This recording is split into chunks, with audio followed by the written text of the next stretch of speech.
ইসলামী আন্দোলন বাঁশখালী উপজেলা শাখা অফিস উদ্বোধন উপলক্ষে আয়োজিত আজকের এই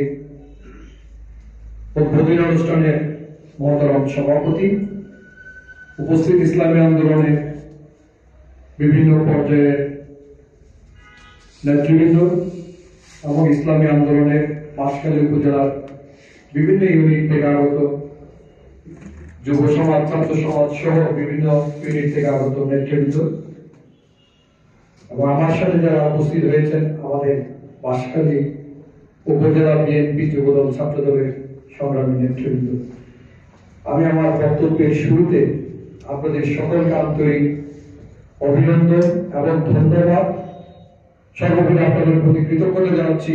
এই ধরনের একটি সুন্দর মাহফিলে আমার মতো একজন অতি নগণ্য একজন মানুষকে দাওয়াত দিয়ে আপনারা যে আমাকে সম্মানিত করেছেন, এই জন্য আমি আপনাদের প্রতি আন্তরিকভাবে কৃতজ্ঞতা জানাচ্ছি। আমি আসলে যখন এই মাহফিল উদ্বোধনী অনুষ্ঠানের জন্য আমাকে গতকালকে সম্ভবত ফোন করেছিল, আমি বলেছিলাম আমি কালকে গেলে অবশ্যই উপস্থিত হবো। আমি তখন কিন্তু ঢাকায় ছিলাম। আজকে আল্লাহ পাকের দরবারে শুকরিয়া আদায় করছি, অন্তত আপনাদের মতো কিছু ইসলামী আন্দোলনের নেতা কর্মী যারা এদেশে ইসলামী সমাজ ব্যবস্থাকে প্রতিষ্ঠিত করার জন্য কোরআন এবং সুন্নাহর আলোকে একটি আলোকিত সমাজ গঠন করার জন্য, যে সমাজ আমাদের মতো সাধারণ মানুষকে মুক্তির দিশা দেখাবে, আলোর পথ দেখাবে, সেই ধরনের একটি সমাজ বিনির্মাণের জন্য যারা কাজ করে যাচ্ছেন, তাদের মতো সেই ধরনের কর্মী ভাইদের সাথে, নেতাদের সাথে আজকে যেখানে বসার সুযোগ হয়েছে, সেই জন্য আমি আল্লাহ পাকের দরবারে শুকরিয়া আদায় করছি, আলহামদুলিল্লাহ। আমি যখনই আপনাদের মাঝে আসি, সেটা ইসলামী আন্দোলন হোক বা আমাদের কর্মী ঘরানার অন্য কোনো সাংগঠনিক সংগঠন হোক অথবা মাহফিল হোক, আমি যখন আপনাদের মাঝে যাই তখন আমি মনে করি আমি আমার মূল জায়গায় গিয়ে উপস্থিত হয়েছি, সেটা আমি সবসময় মনে করি। কারণ আমার আগে ইয়াসিন ভাই বক্তব্য রেখেছেন, অত্যন্ত সুন্দর এবং বক্তব্য আমি আগে শুনেছি কিনা আমার জানা নেই, তবে আজকে আমার যে বক্তব্য অত্যন্ত সুন্দর, সাবলীল এবং প্রাঞ্জল ভাষায় উনি যেভাবে ওনার বক্তব্য উপস্থাপন করেছে, আমি সত্যি অভিভূত হয়েছি। এবং এই কথাগুলো আমাদের হৃদয়ের কথা, প্রাণের কথা, এবং এইগুলি হচ্ছে সাধারণ মানুষের যে অনুভূতি, সে অনুভূতির একটা বহিঃপ্রকাশ বলে আমি মনে করি। তো উনি কথা প্রসঙ্গে বলেছেন যে আমার রক্তের সাথে আপনাদের রক্তের মিল আছে। আমিও সেটাই বলতে চেয়েছিলাম, কিন্তু আমার কথাটাই উনি আমার আগেই বলে দিচ্ছেন। কারণ যে পরিবার থেকে আমার জন্ম, যেখান থেকে আমার উঠে আসা, আমি যখন সেই পরিবারের কথা চিন্তা করি, বা আমার বোন যেখানে আমার জন্ম, আমি যদি আমার জন্মের কথা চিন্তা করি, তাহলে দুনিয়াবি যে সমস্ত লোভ লালসা বা দুনিয়াবি যে সমস্ত অর্জন, সেগুলোর দিকে আমি আর থাকাতে পারি না।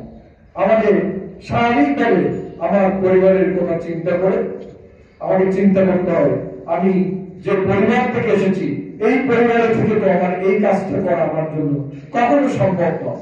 এই পরিবার থেকে এসে কারো জায়গা দখল করা, ঘুষ খাওয়া, দুর্নীতি করা বা অন্যায় ভাবে কারোর প্রতি কোন ধরনের অবিচার করা, এটা আমার পক্ষে সম্ভব নয়।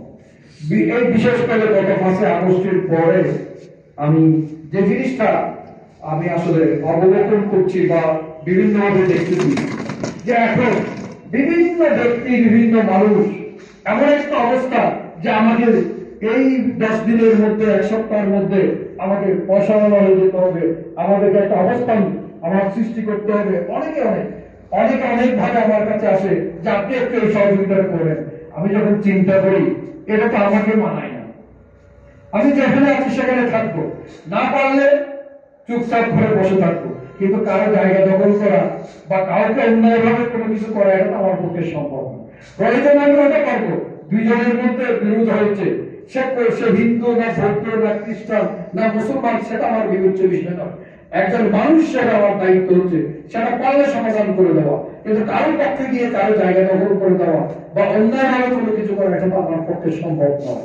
এই যে চেতনা আমার মধ্যে কাজ করে, এই যে একটা আকাঙ্ক্ষা আমার মধ্যে কাজ করে, এটা হচ্ছে আমি আপনাদেরই মতো একটা পরিবার থেকে, আলেম পরিবার থেকে আমার জন্ম হওয়ার কারণে বা সেখান থেকে আসার কারণে এই জিনিসটা সবসময় আমার মাঝে কাজ করে, যার কারণে আমি এখনো দায়িত্বহীন কণ্ঠে আমার পরে 3 জন মেয়র দিয়েছি। 3 জনে আওয়ামী লীগ সমর্থিত মেয়র ছিলেন। আমি ওই সময় বিভিন্ন সময় আমি নির্বাচন করেছি, আপনারা দেখেছেন 2015 সালে নির্বাচন করেছি, 2022 সালে যে জানুয়ারিতে নির্বাচন হয়েছে সেই নির্বাচন আমি করেছি। আমার উপর কিভাবে বিচার করা হয়েছে, কিভাবে অন্যায় করা হয়েছে, ইভেন যে বাড়ি, আমার যে বাড়িতে আমার জন্ম, মৌলানা আবুল হাসান সাহেবের বাড়ি, সেই বাড়ির কাছে এই এলাকার যারা মুরব্বী ছিল তাদের এমন একটা সম্মান বলছিল। আমি যখন ছোটবেলায় আমি দেখতাম যে আমাদের বাড়িতে কোনো মানুষ যাতে ভয় করতো, মৌলানা আবুল হাসান সাহেবের বাড়িতে যাচ্ছি, মানে ওদের মধ্যে একটা ভয় ভীতি কাজ করতো। এবং আমি দেখেছি খোলামেলা বাড়িতে অনেক কিছু পড়ে থাকতো, মূল্যবান জিনিস, কেউ চোখ দিয়ে তাকিয়ে থাকতো না যে এটা অমুকের বাড়ির জিনিস। এই ধরনের সেই বাড়িতে গত নির্বাচনে রাতে আমার বাড়িতে হামলা করা হয়েছে, আমার বাড়িতে পাত্র নিক্ষেপ করা হয়েছে, আমাকে ঘর থেকে বের হতে দেয়নি। এই ধরনের আমার উপর নির্ভয় অত্যাচার করার পরে নির্বাচনের 5 আগস্টের পরে যখন আমার কাছে অনেকে এসেছিল, যারা করেছে তাদেরকে তো চিনি, আপনিও চিনেন, আমরাও চিনি, আমরা তাদেরকে জিনিসটা করি। আমি বলছি না, কখন এটা সম্ভব? ওরা করেছে বলে ওদেরকে এলাকা ছেড়ে চলে যেতে হয়েছে, কিন্তু আমি এটা করে নিয়ে বলে যখন 2006 সালে বিএনপি ক্ষমতাচ্যুত হলো, আমাকে তো জলদি ছেড়ে কোথাও যেতে হয় না। আমি তো একটা আমার বাড়িতে ছিলাম, ওরা যেটা করেছে সেটা আমি কেন করবো? কুকুর আমাকে কামড় দিয়েছে বলে কুকুরকে তো আমি কামড় দিতে পারিনি। তাই এই যে আমার মধ্যে এই জিনিসটা, সেটা হচ্ছে আপনাদেরই মতো একটা পরিবার থেকে আসার কারণে সেটা সম্ভব হয়েছে, না হলে সেটা কখনো সম্ভব হতো না। এখনো আমাকে অনেকে অনেক ধরনের কথাবার্তা বলে, অনেক কিছু বলে, কিন্তু আমি কখনো এগুলো নিয়ে প্রতিবাদ করি না। কারণ আমি মনে করি যে যেটা বলুক সে সেটা বলে যদি শান্তি পায় আমার অসুবিধা কি? এটা বলে তো আমার ইজ্জত যাচ্ছে না, সম্মান যাচ্ছে না। এলাকার মানুষ তো আমাকে চিনি, এলাকার যারা মুরব্বীরা আছে, এলাকাবাসী আছে, সকলের কাছে তো আমি পরিচিত অপরিচিত না। সুতরাং আমি আমার কাছে যে জিনিসটা সবচেয়ে আমি ধারণ করি, লালন করি, সেটা হচ্ছে আমার পরিবার। শুধু আমি আলেমের ছেলে না, আমার দাদা আলেমের ছেলে, আমার দাদার বাবা আলেমের ছেলে। আবার এই বাঁশখালীতে যারা, এই বিশেষ করে সমগ্র বাঁশখালীতে যারা নেতৃত্ব দিয়েছে আলেম সমাজের মধ্যে, তাদের যে পরিবার, মৌলানা মনসুর আলী সাহেবের পরিবার, যে মনসুরিয়া মাদ্রাসা, সে মৌলানা মনসুর আলী সাহেবের নাতিন হচ্ছে আমার দাদা। অর্থাৎ মৌলানা আব্দুল কাদের সাহেব, তিনি কলকাতা আলিয়া থেকে গোল্ড মেডেল নিয়ে পাস করেছিলেন।